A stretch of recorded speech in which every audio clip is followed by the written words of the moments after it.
سکتے تم کیا ہو؟ اللہ تعالیٰ تمہارا رب اتنا عظیم خالق کائنات مالک ارض و سما ہے جس نے زمین و آسمان کو پیدا کیا اور اس کے جو درمیان ہے حق کے ساتھ۔ اس آیت کی تشریح دوسرے مقام پہ سورہ آل عمران کے اندر اللہ تعالیٰ نے فرمایا اللہ تعالیٰ وہ ذات ہے جس نے زمین و آسمان کو ایسے نہیں پیدا کیا۔ اللہ تعالیٰ نے فرمایا رب ایسا ہے اس نے کوئی چیز بھی فضول نہیں پیدا کی۔ سبحانک فقنا عذاب النار، اور کہا اے میرے اللہ تو ایسا پاک ہے یہ کوئی چیز بھی بے فائدہ نہیں، آسمان زمین اور اس کے اندر جو چیزیں ہیں کوئی چیز بے فائدہ نہیں، اور ہم کو جہنم کے عذاب سے بچا۔ یہ ہے آیت کی آخر میں اللہ تعالیٰ نے فرمایا زمین و آسمان کے اندر کوئی چیز بھی بے فائدہ نہیں، ہم نے حق کے ساتھ بے مقصد نہیں کوئی چیز پیدا کی بلکہ با مقصد پیدا کی۔ وَإِنَّ السَّاعَةَ لَآتِيَةٌ، اور قیامت بالکل قریب ہے۔ یہ جو آپ کے ارد گرد ہیں کفار ہیں بڑے بڑے سرکردہ یہ مشرکین ہیں، اگر نہیں مانتے اپنے، کیونکہ اللہ تعالیٰ نے ہر انسان کے اندر نیکی اور بدی اس کی تمیز رکھی ہے۔ شروع سے جب پیدا کیا اللہ تعالیٰ نے انسان کے اندر دونوں چیزیں رکھ دی، پتہ ہے انسان کو یہ نیکی ہے یہ برائی ہے، یہ اللہ تعالیٰ نے اختیار دیا ہے۔ اب انسان نے کیا کرنا ہے؟ رب نے فرمایا اما شاکرا و اما کفورا، اب میں نے تمہیں اختیار دیا ہے، چاہو تو سیدھے راستے کو اختیار کرو، چاہو تو ناشکری والا راستہ اختیار کر کے جہنم والے راستے پہ چلے جاؤ۔ یہ اب آپ کی مرضی ہے، لہذا ہر وقت اللہ کا شکر ادا کرنا چاہیے، زبان سے کوئی ایسا غلط جملہ الفاظ نہیں لانا چاہیے اللہ جس سے ناراض ہو جائے۔ اللہ تعالیٰ کی تسبیحات بیان کرو، پہاڑ بھی، چرند پرند مخلوقات جو کچھ بھی ہے سب اللہ کی حمد و ثنا صفت و ثنا بیان کرنے والے ہیں تمام چیزیں۔ اور یہ تو یہ رہے ان کے سائے، دیواروں کے سائے، درختوں کے سائے، پہاڑوں کے سائے ہر وقت اللہ کو سجدے میں گر رہے، پہلے وقت ادھر سجدہ، دوسرے وقت دوسری طرف سجدہ، یعنی وہ عاجزی کا اظہار کر رہے ہیں کہ اللہ ہم اتنے بڑے پہاڑ ہیں، ہم کو بھی پیدا کرنے والا تو ہے۔ لہذا اللہ تعالیٰ ایسا ہمارا رب ہے۔ اللہ تعالیٰ نے فرمایا وَإِنَّ السَّاعَةَ لَآتِيَةٌ، اے میرے حبیب صلی اللہ علیہ وسلم ان کے مال و متاع کی طرف نہ دیکھو کہ یہ تو اس وقت اتنے جاگیردار ہیں، اتنے کفار کے باغات ہیں، اے میرے نبی صلی اللہ علیہ وسلم یہ تو ایک لمٹ کے مطابق ان کو میں نے دیا ہے۔ فَاصْفَحِ الصَّفْحَ الْجَمِيلَ، ان سے درگزر کریں، آپ اپنا اخلاق بہترین رکھیں، اخلاق کے اپنے کردار کے رویے سے لوگوں سے درگزر کرتے جائیں، صبر کریں۔ آپ جب تبلیغ کرتے ہیں آگے سے آپ کو پریشان کرتے ہیں، کوئی کانٹے بچھاتا ہے، کوئی مارتا ہے، کوئی پتھر پھینکتا ہے، کچھ بھی کرتا ہے، اے میرے نبی صلی اللہ علیہ وسلم کوئی آپ کے صحابہ کو پریشان کرتا ہے، جناب بلال کو گھسیٹتا ہے، آل یاسر پہ ظلم و زیادتیاں کرتا ہے، اے میرے نبی صلی اللہ علیہ وسلم وَإِنَّ السَّاعَةَ لَآتِيَةٌ، قیامت تو قریب ہے، بالکل ان قریب حساب ہوگا۔ یہ نہیں کہ ادھر جو مرضی کرتا جائے اپنی عیش و عشرت کی زندگی گزار کے نافرمان بن کے جائے تو آگے بھی نہیں۔ اللہ نے فرمایا فیصلے کی بات یہ ہے کہ ایک وقت ہو، اس کے بعد پھر فیصلہ ہو، فیصلے کے بعد پھر اللہ تعالیٰ نتارا کر دے کون حق پر تھا اور اس کو آج کیا بدلہ ملا۔ اللہ تعالیٰ نے وہ دن اس لیے قیامت کا رکھا ہے، عدل کا دن، انصاف کا دن، کامیابی کا دن، اور اس دن روز جزا کے دن اللہ تعالیٰ سارے لوگوں کے اعمال کو تولے گا، حق حق ہو جائے گا، باطل باطل ہو جائے گا۔ اس دن ساری چیزیں سامنے آ جائیں گی، سب کو آئینہ دکھا دیا جائے گا۔ فَاصْفَحِ الصَّفْحَ الْجَمِيلَ، آپ ان سے درگزر کریں، اور جو آپ کو پریشانی آتی ہے، دکھ اور مصیبت اور آپ کو ستاتے ہیں، اے میرے نبی آپ نے پریشان نہیں ہونا، اس وجہ سے اللہ آپ کے درجات کو اور بلند فرما دے گا۔ ان ربک هو الخلاق العلیم، بے شک تیرا رب وہی ہے خلاق العلیم، پیدا کرنے والا اور جاننے والا ہے، اس کو پتا ہے جو اس نے چیزیں پیدا کی اس کے علم کے اندر ہیں، کیونکہ جو چیز بندہ بناتا ہے اس کی ایک ایک پرزے سے بندہ واقف ہوتا ہے، کس طرح میں نے بنایا، کس طرح اس کو جوڑا۔ انسان کو پیدا کرنے والا اللہ تعالیٰ ہے۔ وَلَقَدْ آتَيْنَاكَ سَبْعًا مِّنَ الْمَثَانِي وَالْقُرْآنَ الْعَظِيمِ، اے میرے نبی صلی اللہ علیہ وسلم یہ تو یہ خزانے سمجھتے ہیں، لیکن میں نے ایک آپ کو بہت بڑا خزانہ عطا کیا ہے اور وہ ہے سورہ فاتحہ. سبع مثانی اللہ نے اس کو کہا ہے. سورۃ الکافیہ بھی کہا ہے، یعنی یہ اگر پڑھیں گے تو آپ کو کافی ہو جائے گی. سورۃ شافیہ بھی اس کو کہا ہے، اگر پڑھیں گے تو اللہ آپ کو شفا بھی دے دے. سورۃ فاتحہ یہ ایسی سورت ہے. ایک اور حدیث کے اندر آتا ہے یہ سورہ فاتحہ نہ تو تورات میں اس طرح کی سورت کوئی آئی، نہ انجیل کے اندر آئی، نہ زبور کے اندر آئی، نہ صحیفے کے اندر آئی، اور قرآن کے اندر بھی ایسی کوئی صورت نہیں آئی.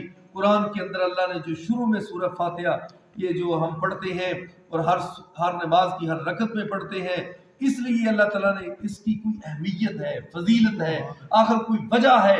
رب نے فرمایا کہ ہر رکعت نفل ہو، سنتے ہو، فرض ہو،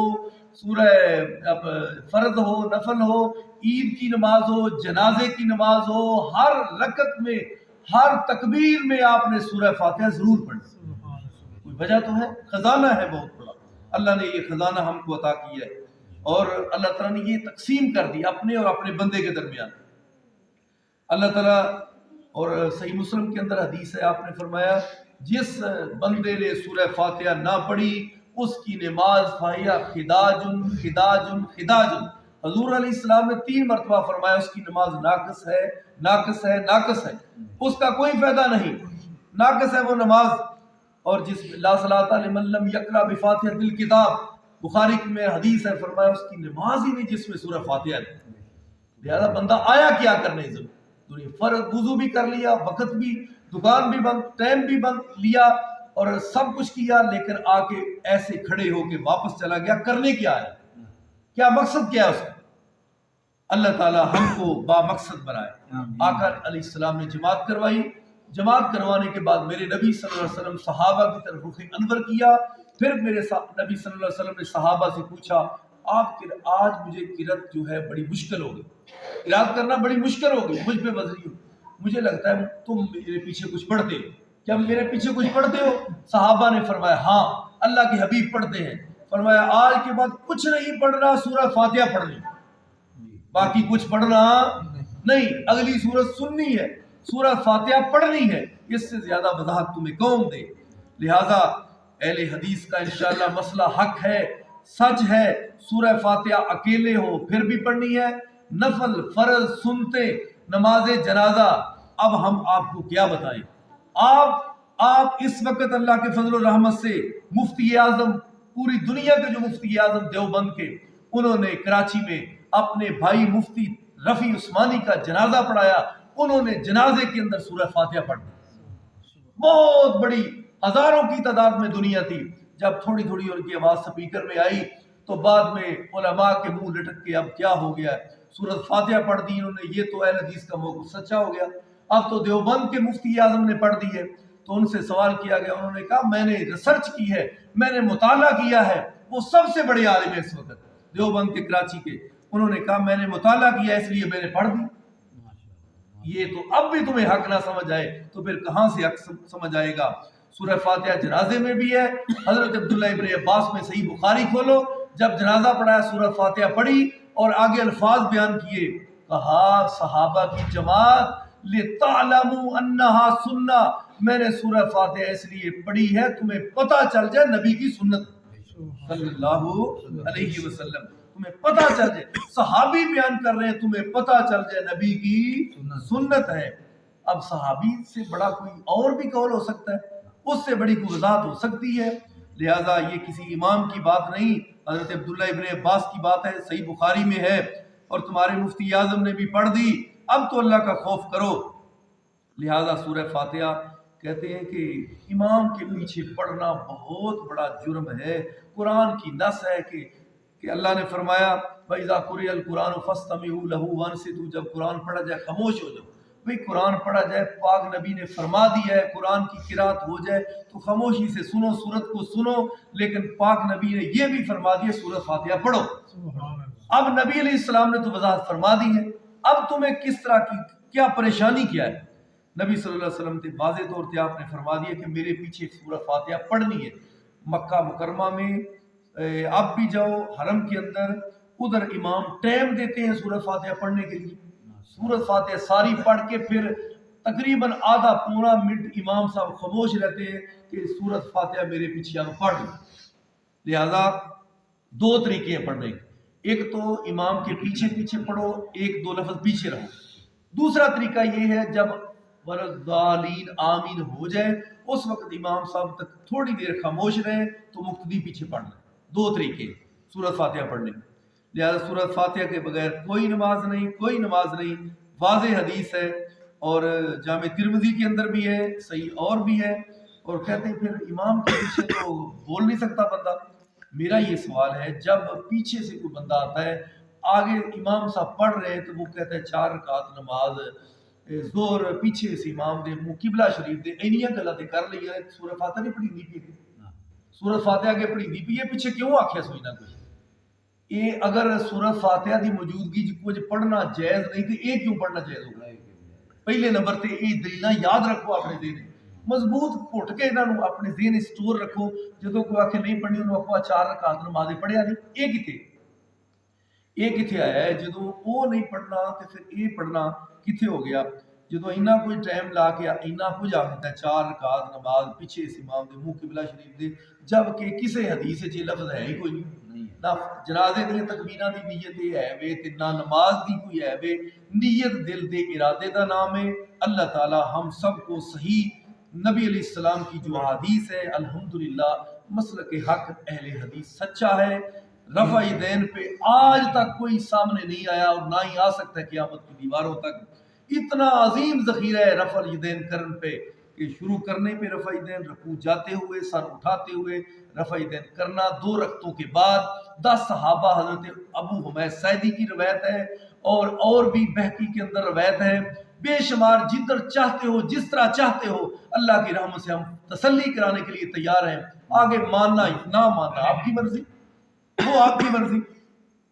لہذا قرآن و سنت بالکل حق اور سچ کا نام ہے. نبی علیہ السلام کو اللہ نے فرمایا آپ نہ پریشان ہو، آپ کو میں نے ایک بڑا خزانہ دے دیا ہے. اور وہ خزانہ کیا ہے؟ وہ ہے 7 مثانی، 7 آیتیں. 7 آیتیں بار بار دہرائی جاتی. یہ ایک دن آسمان کی کھڑکی کھلی، فرشتہ آیا. جبریل کہنے لگے حضور آج وہ فرشتہ آیا ہے آج سے پہلے کبھی نہیں آیا. آپ کو اس نے ایک نور لے کے آیا. وہ نور کیا ہے؟ سورہ فاتحہ. جو بندہ سورہ فاتحہ پڑھ کے کوئی دعا کرے اللہ قبول فرما دے. سورہ فاتحہ پڑھ کے دم کرے اللہ شفا عطا فرمائے. اللہ تعالی ہم سب کو عمل کی توفیق عطا فرمائے. آخر دعوانا